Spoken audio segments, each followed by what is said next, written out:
弟兄姊妹平安。今日咧，大家都知道啦。剛剛我哋進場有一班小朋友拎住我哋嘅棕樹枝一齊進場，好似係歡迎主耶穌嚟到我哋當中，歡迎主耶穌咧，好似當日進入聖城耶路撒冷咁樣。大家都知道今日咧就係我哋傳統當中嘅棕樹主日。呢一個咧亦都係我哋進入復活節之前一週嘅成就，剛剛主席 AA 都有提到啦，都係咧我哋好重視嘅一個節期嘅日子。當耶穌咧進入耶路撒冷嘅時候，係佢將要面對黑暗罪惡權勢嘅時候，面對死亡嘅威脅，面對去走向緊十字架嘅日子。今日咧棕樹主日所讀嘅福音書，剛剛 Bonnie 為我哋讀出嘅路加福音19章28至到40節，正正咧都係敘述緊耶穌同埋門徒經過伯大尼進入耶路撒冷呢一個嘅事蹟啊，為到耶穌基督嘅受苦打開一個嘅序幕。相信呢一幕嘅經文大家好熟悉，係咪啊？成日都年我哋都會讀呢一段嘅經文。每一個嘅場景啊，或者我哋每一年喺棕樹主日咧，我哋都會帶着呢一個歡迎耶穌嘅場景，讓到大家去到進入經文當中。你哋係咪好熟悉咧？唔知道剛剛讀嘅經文，你又有冇發現啲乜嘢同你認識熟悉嘅場景有咩嘅唔同呢？如果你有聖經嘅話咧，都歡迎你哋打開今日嘅經課喺路加福音19章28至到40節。耶穌進入耶路撒冷聖城耶路撒冷嘅時候咧，我哋講到光榮進入聖城，我哋好快咧都會感受到嗰個嘅畫面，嗰個嘅氣氛，或者群眾當時咧嗰個嘅歡呼聲。即係除咗耶穌騎住驢進入聖城嘅時候，係好多人喺當中嘅聲音，好多人擁擠住耶穌呢一個嘅畫面。當時亦都咧，我哋熟悉嘅畫面就係拎住棕樹枝搖動啦，好似剛剛啲小朋友咁樣啦。仲要咧我哋剛剛唱住一首詩歌和撒那，當時啲人咧都高呼住，不斷咧去高呼住和撒那 Hosanna， 就係係啦，去迎接主耶穌。咁古代咧，猶太人去用呢啲帶住葉子嘅棕櫚樹枝啦，亦都係咧代表住和平啦、勝利啦、美好嘅象徵。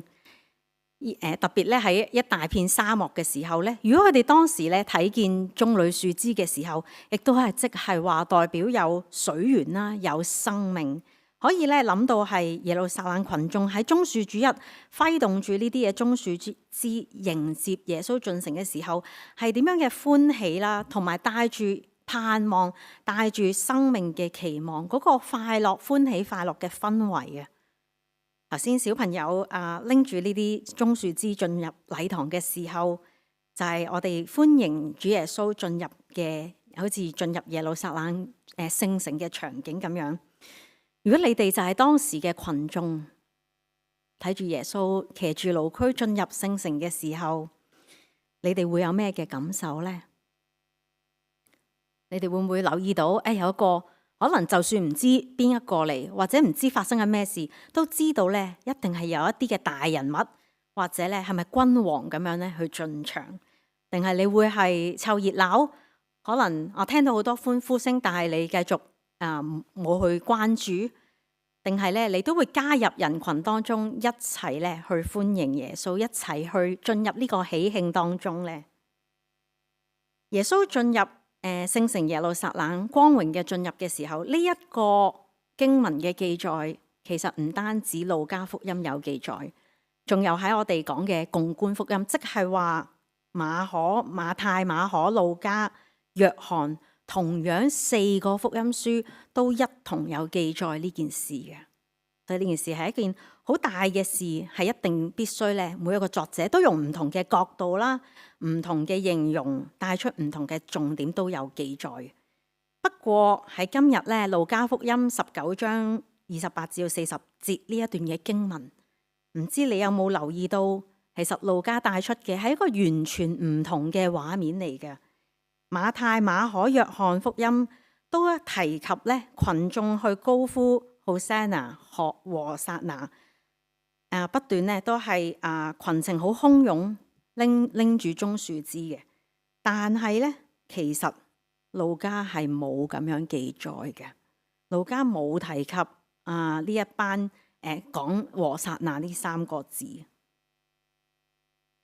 馬可同馬太咧就提及群眾咧將啲樹枝喺樹上面咧斬咗落嚟鋪喺地上面，但係咧冇講係咩樹，淨係得約翰福音有講咧呢啲係棕樹枝。但係咧，當我哋留心咁樣去睇今日嘅經文，路加福音入面咧，就會發現棕樹枝同埋和撒那都冇提及，喺我哋今日嘅經文當中都冇提及棕樹枝同埋和撒那。因為路加福音，路加作者想帶出嘅重點唔係喺棕樹枝同埋和撒那當中，而係咧佢有另外想帶出嘅信息啊。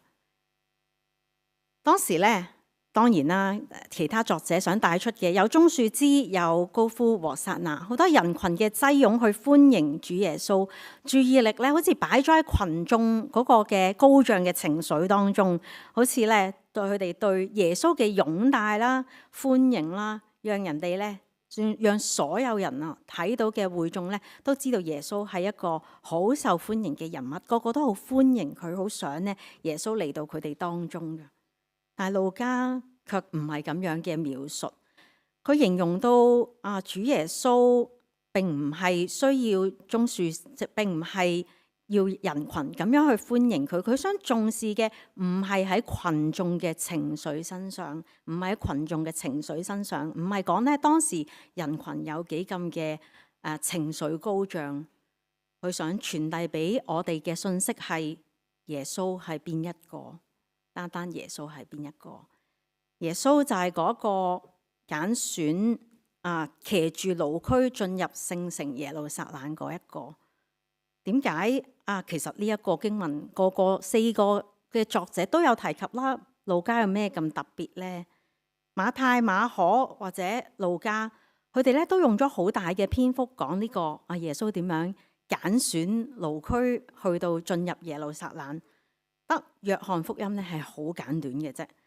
不過咧，好多人都冇問呢個問題，點解耶穌要騎一隻動物？耶穌不嬲咧喺聖經我哋睇到都好似係行路嘅，係咪？有冇睇過耶穌係需要動物去進入去唔同嘅地方啊？以前嘅我哋冇車啊嘛，即係動物就係俾佢哋去取代佢哋嘅車交通啦，係咪？但係我哋其實好多時候都係睇到耶穌係行路喎。點解去呢一個進入耶路撒冷要搭車咧？我哋而家所謂嘅，點解要揾門徒去揾一隻驢出嚟俾耶穌咧？其實當時候佢哋喺呢一個嘅地方，喺嗰個村伯法其同埋伯大尼呢一個地方，距離耶路撒冷只係3公里嘅路，即係好似係旺角走到尖沙咀碼頭，或者係中環走到銅鑼灣嘅距離，即係行街唔小心行一陣都已經到咗啦，係咪啊？點解要騎驢咁大陣仗呢？呢一個亦都係彰顯住主耶穌佢嘅身份啊！主耶穌自己都要彰顯佢自己嘅身份，進入聖城耶路撒冷，去預備佢之後呢一個星期佢要行緊嘅嗰條十字架嘅路，佢要讓人知道佢係邊一個，佢要讓人知道佢就係嗰個君王啊！唔單單係君王，佢可以咁多嘅動物揀係勁啲嘅得唔得啊？點解係驢啊？驢係當時好普通嘅一個動物。唔係有啲乜嘢犀利嘅地方嘅，驢從來都係好平凡，可能都好平價，係咪啊？但係點解耶穌係要使用一隻驢？係因為耶穌嘅謙卑，係因為耶穌特意嘅揀選啊！耶穌係會揀選弱小嘅，同耶穌同行，去騎住佢哋進入聖城耶路撒冷。喺耶穌打發門徒叫佢去對面村去嗰度，第2節嗰度講到，你哋往對面村子裏去，一進去嘅時候會看見一匹驢拴在那裏，係從來沒有人騎過㗎。呢隻驢從來沒有人騎過嘅，把它解開牽來。若有人對你們說，為什麼做這事這些事？點解解佢哋隻驢？點解要拎走佢隻驢啊？你們就說，主要用它，但會立刻把它牽回來這裏來。就咁咧，將呢一隻驢帶走，讓主去使用佢，主要用它。呢一個敘述咧，有時候都不禁令我諗，耶穌真係犀利啊！佢好信任呢2個門徒，一定會將佢所指定要嘅驢帶到嚟到耶穌嘅跟前。有時候你知啦，我叫啲小朋友去攞啲嘢俾我，佢哋通常都唔知攞啲咩翻嚟俾我，可能咧都未能夠完全跟住指示做㗎。但係咧，呢2個門徒都係好空泛嘅啫，其實。即係仲要咧，係唔係眼見，唔係指一指你去嗰度攞咁指定嘅嘢俾耶穌啊？係要叫佢哋去到對面村啊，係大家都睇唔到嘅。可能2個門徒都唔知佢講乜嘢，都唔知係邊隻驢，係有幾大隻可能佢哋都分唔到有冇人騎過嘅喎。其實，但係咁犀利就係門徒就要揾到耶穌要嘅，帶到呢一隻驢去到耶穌嘅跟前。耶穌要使用呢一隻嘅驢，主要用它。喺聖經解釋嘅主要用它嘅另一個譯法就係主需要佢，主需要佢。The Lord needs him。事實上呢，喺福音書呢所用嘅字就係耶穌有需要，耶穌需要用佢啊，耶穌願意需要揀選呢一隻驢去用佢，但係耶穌冇揀選啲再犀利啲嘅動物，可以再好用啲嘅動物，但係耶穌特意係要揀選弱小嘅驢去使用佢啊。仲有其實都幾牙煙嘅，有時候睇落，因為呢一隻驢係從來冇人騎過噶，你夠唔夠膽騎啊？從來冇人騎過，即係話佢冇受過訓練噶。你有冇諗過安唔安全噶？耶穌君王騎入聖城，如果有咩意外，咁好尷尬噶嘛？呢個君王，耶穌有冇諗過信唔信得過噶隻驢？但係耶穌就係咁樣，耶穌需要揀選弱小嘅去使用佢。但係同樣，耶穌都係相信佢嘅。耶穌相信呢一隻驢係可以讓佢進入耶路撒冷聖城，以一個君王嘅身份出現喺人前。耶穌使用佢，揀選佢，同樣都相信佢。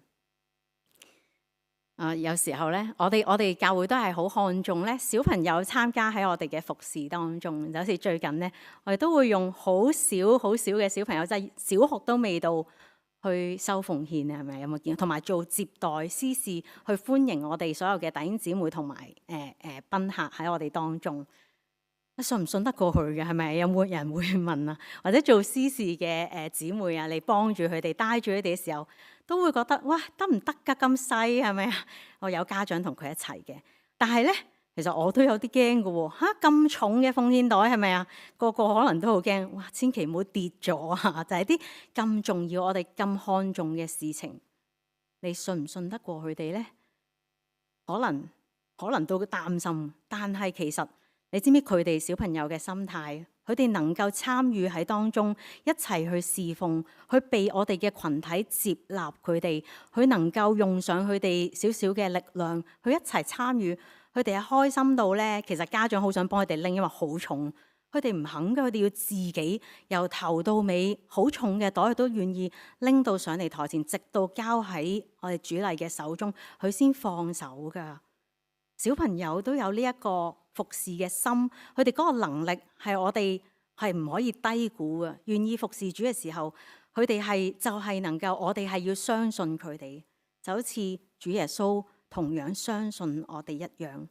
可能好多時候係其他人覺得即路得唔得㗎？咁樣就帶住耶穌進入聖城，好似我哋睇住其他人侍奉咁，得唔得㗎？或者最常見係我哋對自己嘅説話，當我哋即係有機會去服侍主嘅時候，我哋總係會同自己講得唔得㗎？唔好啦，可能遲啲先啦咁樣。可能我哋自己都會好多推卻嘅聲音。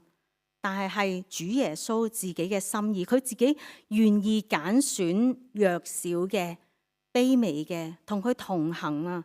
係佢揀選我哋去信得過我哋啊！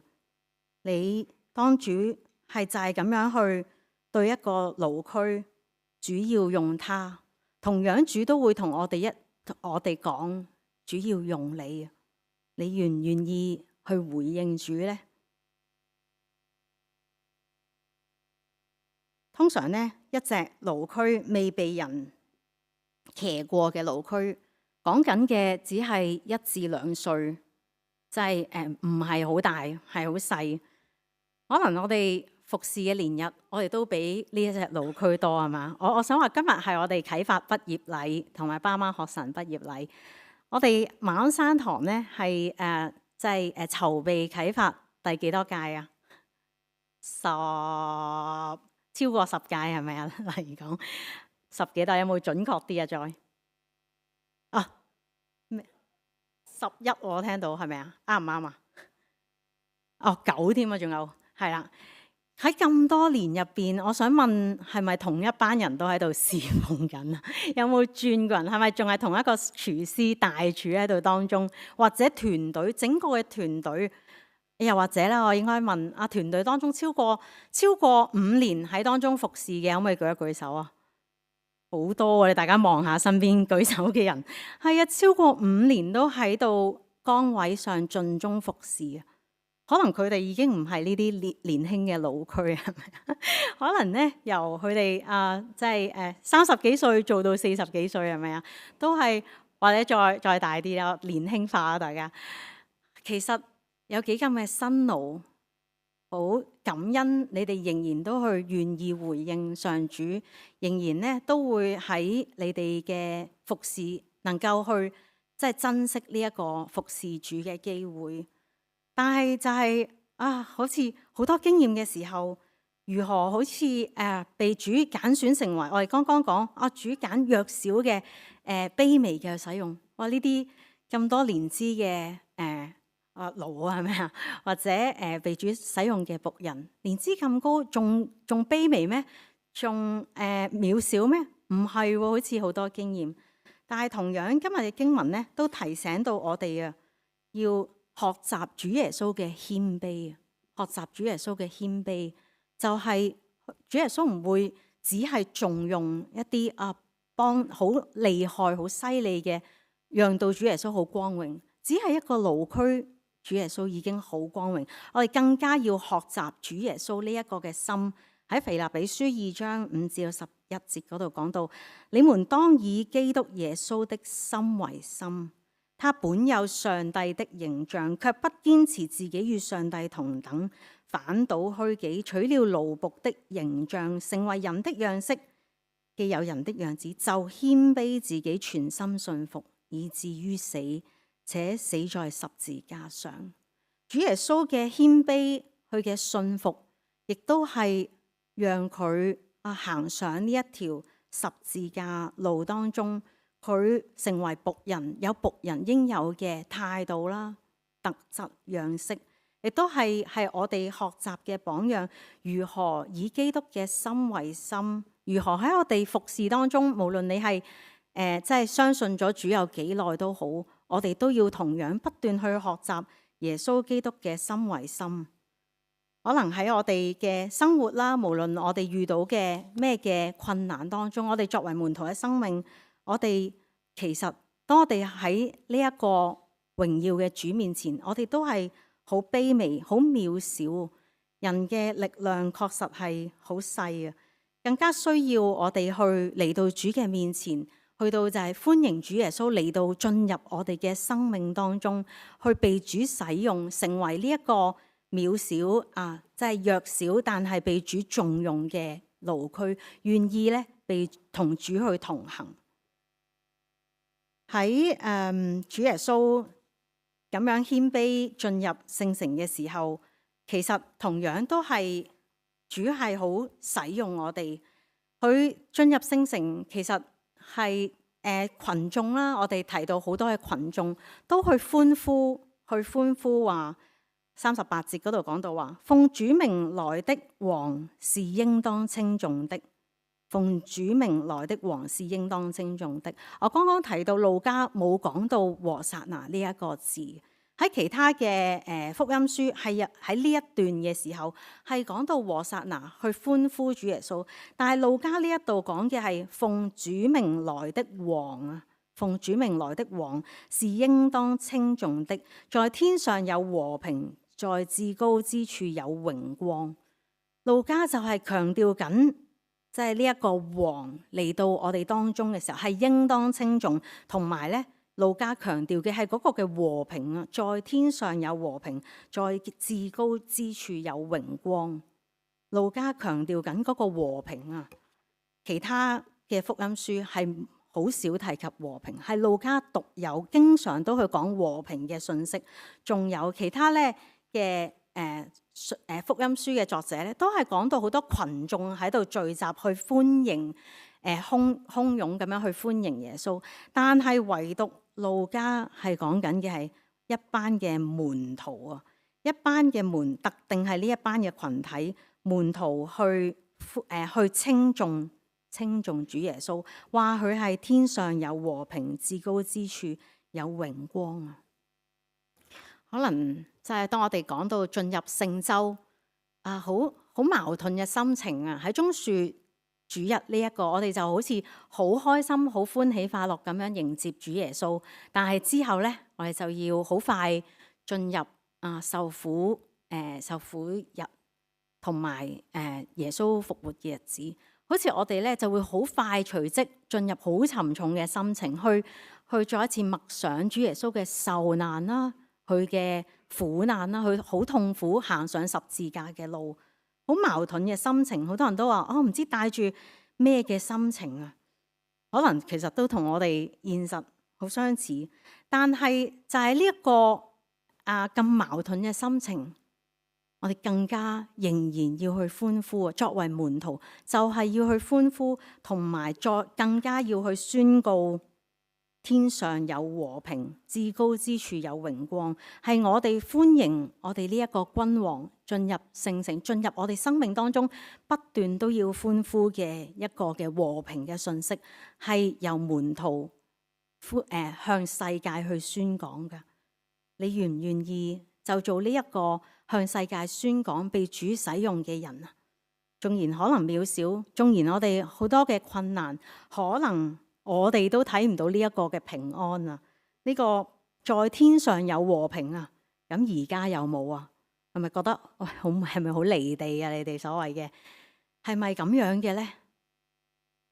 尋日咧我哋教會舉行咗小四福音日營啦，咁嗰日就係尋日就好忙啦，我都冇時間睇電話或者睇手機。咁我完咗活動之後咧，姊妹咧就同我講一啲消息啦，都係好沉重嘅消息。咁喺當中咧，我哋都即刻去禱告啦，去好多擔憂啦，好多嘅唔開心嘅時候啦。但係咧，同樣都係呢一段嘅經文咧，成為我嘅安慰啊！更加係好似就係好矛盾嘅心情，好擔心點樣歡呼，點樣歡迎主耶穌進入我哋當中啊！有時候呢個就係好真實嘅情況。當我哋好憂慮，好似事情唔如我哋所願嘅時候，我哋點樣歡呼到啊？喺經文當然就係講緊去呼求主耶穌嘅時候，奉主名來的王係應當稱頌嘅。其他嘅福音書都講到，奉主名來嘅王係應當稱頌，至高無上和撒那。仲有約翰福音裏邊嘅記述，同樣都係好重要嘅一個角度啊。呢一度講到和撒那以色列的王，奉主名來的是應當稱頌的。仲有啊，佢話錫安嘅兒女啊，不要懼怕，看啊，你的王來了，他騎在驢駒上。約翰福音講，不要懼怕，看啊，你的王來了，他騎在驢駒上。可能就係正正我哋地上最缺乏、最冇我哋自己嘅平安嘅時候，更加要睇得見主耶穌嚟到我哋當中，我哋嘅王來了，他騎在驢駒上，不要懼怕。耶穌係充滿住天上嘅和平，同樣佢都要將佢嘅和平、佢嘅平安進入我哋嘅生命當中、我哋嘅世界當中。所以我哋作為門徒，縱然我哋好似睇唔到，但係我哋就係相信呢一個君王嚟到我哋當中嘅君王，係帶住權柄、帶住和平、帶住平安嚟到我哋當中，佢要與我哋同在啊！主耶穌當佢問呢個驢駒，佢話主要用它，你會點樣回應呢？你願唔願意就係成為嗰一班嘅門徒，願意去仍然去宣講平安嘅信息，向呢一個世界宣講平安嘅信息嘅回應啊！當我哋今朝早咧都同一班小朋友咧一齊睇呢一個棕樹主日嘅經文啊！有時候咧，我諗小朋友都應該都會問 Candy 姨，點解你年年都準備棕樹枝？咁隻驢喺邊啊？有冇人問過呢個問題？點解我哋冇驢喺我哋當中拉住咁樣進場？唔係仲犀利，仲能夠進入嗰個情景咩？你知唔知你可能就係嗰隻主要使用你嘅驢啊？可能我哋個個都已經坐咗喺度，所有驢都已經喺度被主揀選啦。主要用你。主要用你，無論喺咩嘅事情上，無論你以為你冇嘢可以被主使用，唔係啊，主就係要揀選呢啲卑微，可能你以為你冇乜用啊，得1、2歲嘅驢，主都要揀選你，主都要使用你啊！佢就係嗰一位啊，有君王身份，要騎住驢駒揀選嘅驢駒進入聖城耶路撒冷，佢就係要與卑微嘅人同行，要與卑微嘅人一齊同在嘅上帝。願我哋都繼續俾主耶穌嘅同在感動到，願意我哋都能夠繼續咧喺我哋生命當中時時刻刻都歡迎我哋嘅主嚟到我哋當中。我哋一齊有個祈禱啊！我哋謙卑和平嘅君王，我哋嘅主耶穌，我哋感恩你就係咁樣進入我哋當中，你與我哋同在，你揀選我哋每一個，你使用我哋每一個，你喜悅我哋，你信任我哋，願意我哋都帶住一個被主你感動嘅心，願意咧去回應你，唔單單只係我企喺度歡迎你嘅群眾，我哋更加要成為跟從你合你心意嘅群眾，願意繼續無論喺我哋有順境或者逆境嘅生活當中，我哋都要向你歡呼，我哋都要向你呼求，求你就進入我哋嘅生命當中，時時刻刻咧都去呼叫我哋，去使用我哋，去與我哋同在，讓我哋得着真正從你而嚟嗰一份嘅平安，我哋生命當中。求你聽我哋嘅祈禱，奉我主耶穌基督得聖名字祈求，阿門。